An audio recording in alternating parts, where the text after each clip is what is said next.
Hi, this is MGZT, and this is a tutorial about the RFTools storage system.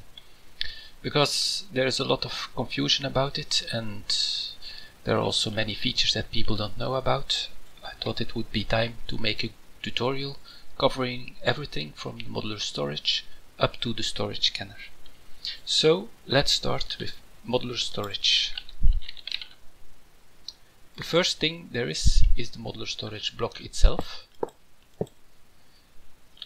and as such they don't do anything. You cannot put items in them because they don't have a storage module yet. So let's install a storage module, tier 1. So you show the recipe. It's pretty easy to craft, but you need to have access to the nether. The first tier of storage can hold 100 items. You can see that here. So now I can insert items there, and let's insert a few other items like this. By default it will show them as a list, but you can show them like this or like that. And it's a regular inventory. You can manipulate items in it. You can insert individual items and so on. With the compact button you can compact equal items into stacks to conserve space. This slot is for a module, the generic module, and that's this one. If you insert one of these, you get, so let me explain. Normally you can sort on name or on count, and you can enable groups. For example, now we have grouped on count. Say you have another 32. Now it will show this, but this is not so useful. But if you insert this module, you can also sort on generic type, blocks, machines, and on mod, for example. So let's insert a few other items from other mods. These are vanilla, so let's insert these to start with. And then we also have a few from RFTools, just a few random blocks. And these are from a reliquary. So that's one way that you can manage items. You don't have to do it like that. You can, for example, now they are still sorted on mod, but there's no grouping. Or you can do it like this. So there are many options that you can choose, and it remembers the options. You can always remove a storage module and it will retain its items, 19 stacks, and you can then insert it into another one like this. It's also possible to upgrade these. For example, say you want to go to a tier 2, but we are missing items. So gold, nether quartz, redstone, gold, redstone, quartz, and a chest. So now I can upgrade these, and the important is that it will keep the contents. So now you can store 200 stacks and it still has the same items in it. So nothing was lost. Let's take a few other modules. I will go to top tier immediately and insert them in these items. You can also, these modular storage blocks act as regular inventories. So you can, for example, use hoppers on them to insert items, and also you can extract items from them. But you also have the possibility to filter. Say for example that you want to keep this one for ingots. Well, there are not that many mods, so I only have 2 types of ingots, and a filter. So what you can do now with the filter, you can right click it and then you can say, okay, I want it to filter, so I'm shift clicking and I want to whitelist these two. Yeah, so that would be one way. And if you then insert the item in the filter, I picked the wrong one. So I can right click the module into the block. So now I can only insert these, but I cannot insert this one. It doesn't accept it. Same for the hopper. This one goes through, but this one doesn't. The filter blocks it. What you can also do now, that's a new feature, if you have a filter that isn't configured yet, so it's an empty filter, you can then sneak right click on a block and it will configure it. So now it's automatically configured like this. One final feature about the modular storage is the crafting grid and also the J integration. Yes, you can also search on items, cobblestone like this, so that can be easy and sometimes. Say you have a furnace and you check the recipe, it goes here. These are ghost slots, the items are not really there, and you can say craft 1 and it will take the items, the cobblestone, out of there and make a furnace. You can also put cobblestone in your inventory and it will use that first before it will use that one. You can also craft 4 at once or 8. And now you see I have enough for 1, but I don't have enough for 4.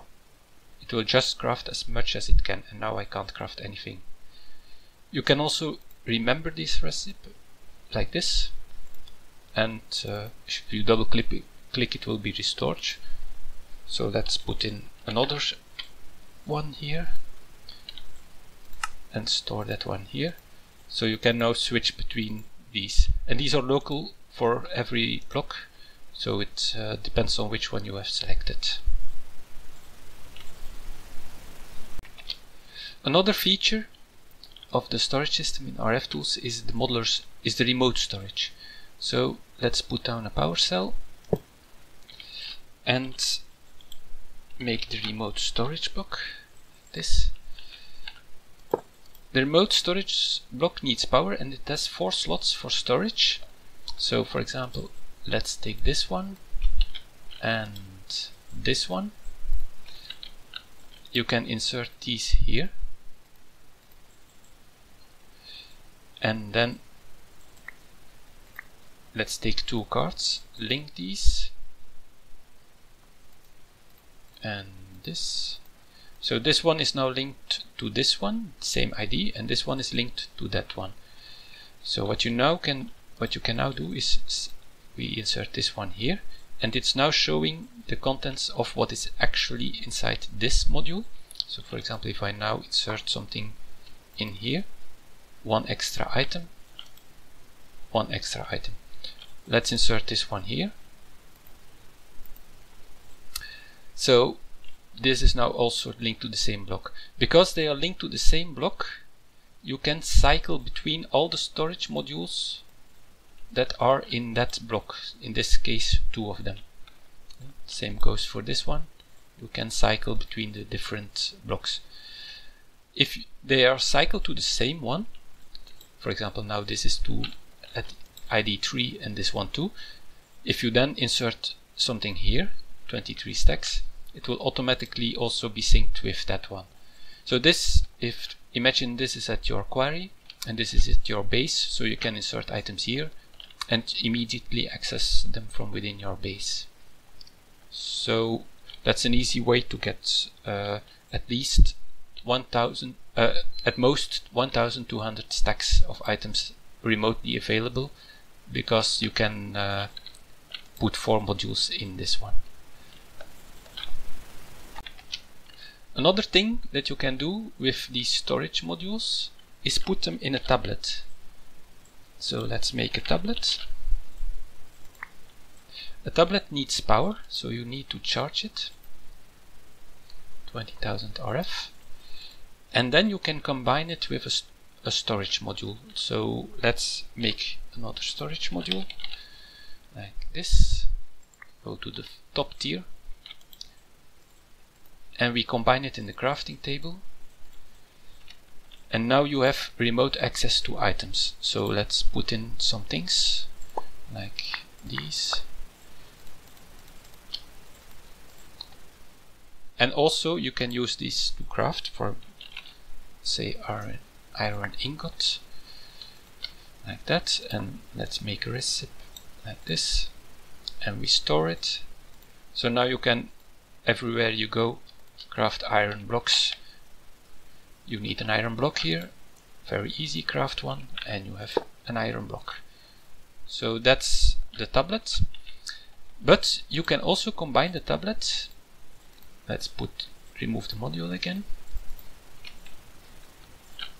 And let's insert this module here. Make another remote storage module, link it. It's now ID 5. Make it day. And let's now combine that one with the tablet. And that works too. So now we have remote access to that storage. And you can also cycle between them. So now we're cycled to ID 3 and that was ID 4. So you have access to all 3 inventories that are in the remote storage block this way. One of the most powerful features of the RFTools storage system is the storage scanner. And let's demonstrate how that one works. So let's also insert another item here, and let's fill that with all kinds of saplings. And for demonstration purposes I will also make a filter it based on, oh yes, it considers all saplings the same. We will test if that works. So ordic matching of ignore damage. So let's insert it like that and see if it now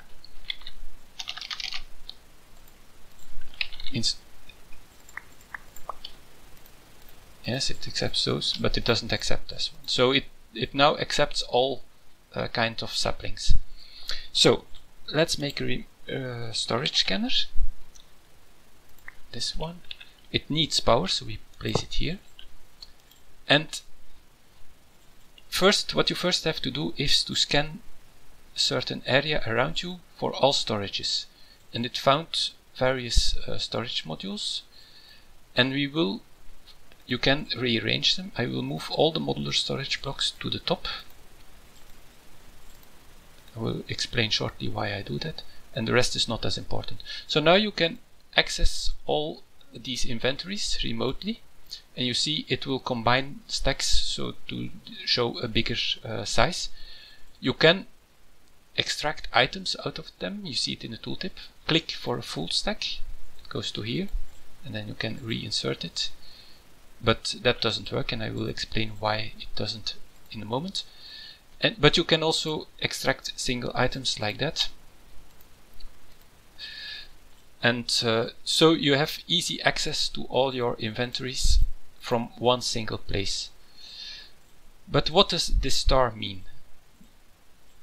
In order to be able to use modular storage effectively, you have to say that it can route items to them. So let's make all of these routable and ignore these ones.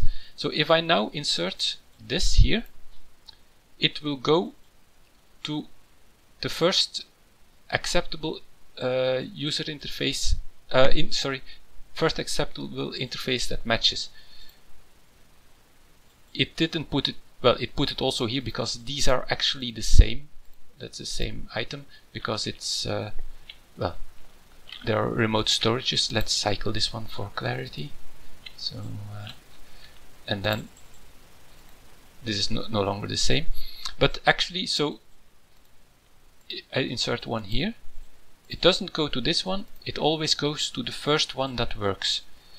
But we have a few that are filtered. This one. So I double clicked so you can highlight the inventory. And we will move that up. This one was also filtered. That's this one. That's a filter for ingots. And we will move that one up as well. So what will happen now is it will always try to insert from top routable to bottom. So if I insert this one, it will not go here because this one only accepts saplings. It will not go here, but it will go here. And if I insert these iron ingots, they will go not here, but to this one. So let's also filter out these and this, like that, and these. So we will just resort them to the right inventory here. So that's an easy way that you can automatically sort your items. Just make sure that the ones that have filters in them are at the top and the ones that are free are at the bottom. If you want to insert in a specific inventory, that's also possible. Then you just disable this one and say you have, for example, let's remove a stack of this. You really want to insert it here. If you do it now, it will insert it in this inventory because you now say export to current container. If you disable this, if you enable the default again, it will go back to the first routable. You can also, if you put a hopper on this, and for example ingots, where will they go? They will not go here, but they will go to this one. So you could put a query on top of this. What is typically done is, for example, with a modular storage block like this on top of it, and this one linked to with a remote storage module. For example, one that is linked here, like that. And now say this is output from a query, it goes through the hopper, it goes through here, and it's sorted into the system, like that. So that's one setup that you could use with the storage scanner. You can also, this is very powerful, but you can also craft from, say, again, furnace. We store the recipe, but we have no cobblestone anywhere. So let's make some cobblestone, insert it into the system. Let's insert these one too.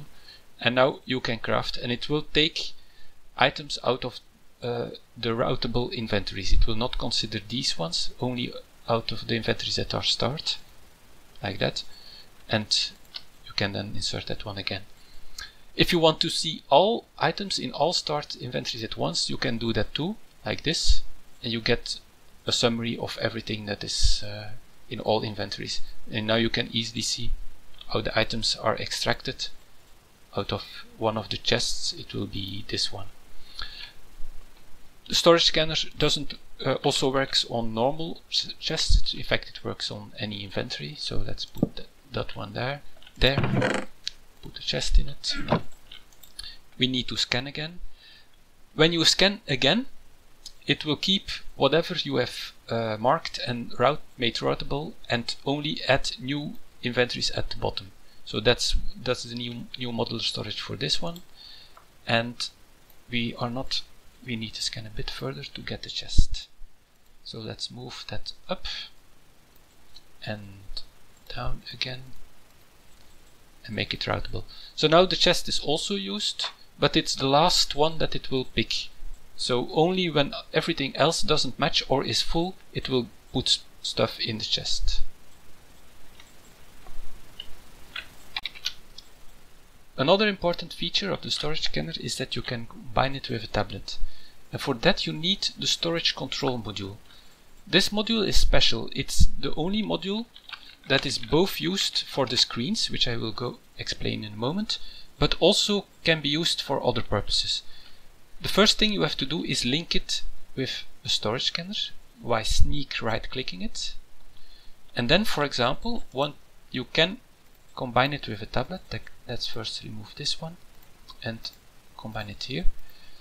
And if you now right click, you get the same view as you get when you open this one, but you can do it from a distance. and if this is chunk loaded, it even works across dimensions.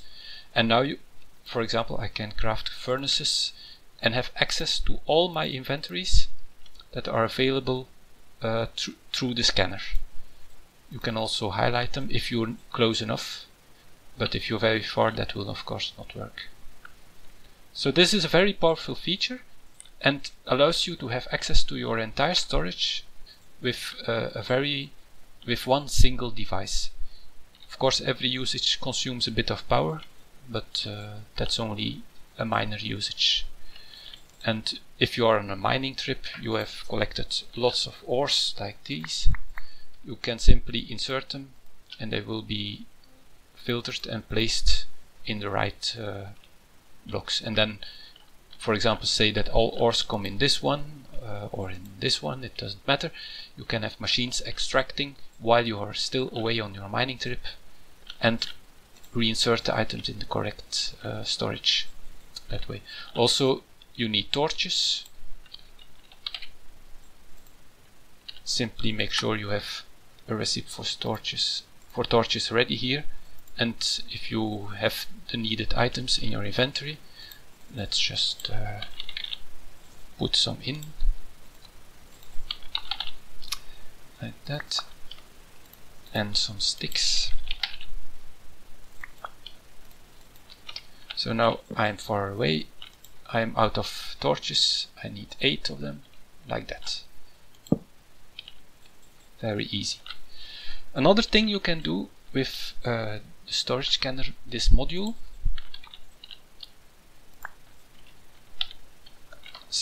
link this one, you can also use it in the level emitter. The level emitter is a logic block that emits redstone based on some conditions. But it's currently not linked, so let's install the module. Now it is linked, and you can say if we have more than one stack of redstone, then we emit a redstone signal. Maybe it's an unclear example. Let's take torches. If we have more than 64 torches, we will emit a redstone signal. So let's now craft and put these there in. You see, we now have a redstone signal, and this can even be a bigger number, like 100. So you can use this one for automation. Say you have you can put an inverter here and say if you have less than or you have more than 64 ore, then you can start the processing of ore. Or if you have less than 10 ingots, you can start processing with this. So that's another thing you can do. Then there's another use for the storage module, and that's the terminal. It's this one, and that also makes a wall to place it against. You can also put it on the ground, but it looks nicer. So it's also unlinked. Link it first, and again access to the storage scanner. This one doesn't need power, so it can be an advantage to this one because the tablet requires power and this one doesn't. So you could place this at strategic positions in your base to have easy access to your entire storage system that way.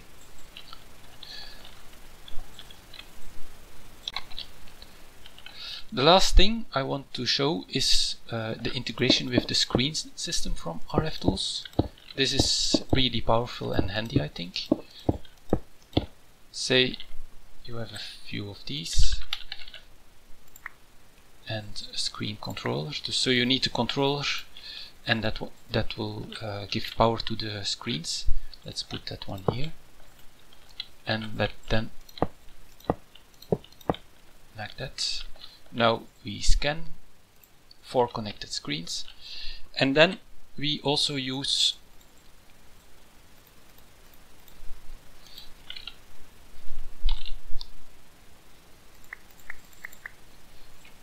4 of these, we link them to the storage scanner, and we insert them. You can configure these with the user interface, but in this case I will just use another way. I will show you.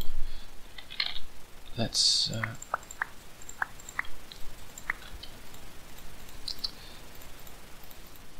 so let's say on this screen we want to display the ingots. Then you left click, not right click, left click like that, and it shows you how many of these ingots are in our system in total. And you can also insert stack. I now have the gold ingots in my hand. I insert those, and you can click on them. Always left click to extract some, or you can do insert all, and it will insert everything that matches this screen. Let's make this the sapling screen, like this, and then do insert all, and they are all in system. So this is a very easy way to have access to your entire storage and have a visual overview of everything. Let's put also another screen here. Scan it. There's an other module that's also useful. That's this one. It also has to be linked to a storage scanner first. And let's insert that one. And that adds a simple button. I usually call it dump, that you have to configure. And every block you just put them there, like this one.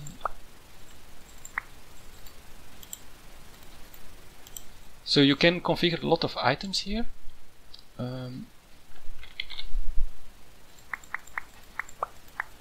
Let's also put this one here. I will just do a few. And if you are back from a mining trip and you say dump, and everything that matches what you put in this configuration will be inserted in the system, and also the counts here will be updated. So that's a very handy way to interface with the system. By the way, these screens can also be configured. Let me show you, and recolored. You can make them, give them another color, or you can make them invisible like this one, and they will still work. You can also make them bigger. Yeah, this doesn't look nice, of course, but let's remove these ones and make this one bigger. So now it also keeps on working. So that concludes the RFTools tutorial about the storage system. I hope you enjoyed it, and if you have questions, you know where you can find me. Bye bye.